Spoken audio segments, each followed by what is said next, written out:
আসসালামু আলাইকুম রাহমাতুল্লাহ।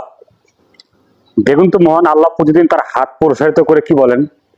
আবু মুসা আল আশআরী রাদিয়াল্লাহু তাআলা আনহু থেকে বর্ণিত রাসূল সাল্লাল্লাহু আলাইহি সাল্লাম বলেছেন যে প্রতিদিন সকালে অর্থাৎ সকালে এবং রাত্রে আল্লাহ তার হাত প্রসারিত করে বলেন, যারা দিনের বেলা পাপ করেছে তারা ক্ষমা চাবে, এই জন্য হাত প্রসারিত করেন। এবং রাতের বেলা যারা পাপ করে আল্লাহ রাতের বেলা হাত প্রসারিত করেন যে আমি আপনি আল্লাহর কাছে ক্ষমা চাবো।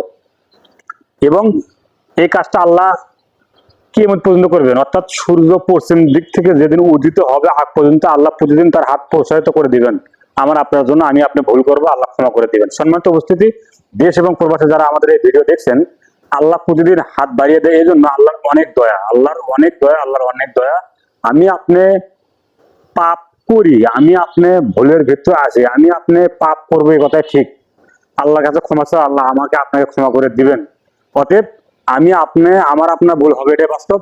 যদি আমরা কোনো কারণবশত আমাদের ভুল হয়ে যায়, পাপ হয়ে যায়, তাহলে আমি আপনি আল্লাহর কাছে দিনে পাপ করলে দিনেই, রাতে পাপ করলে রাতে আল্লাহর কাছে ক্ষমা চাবো।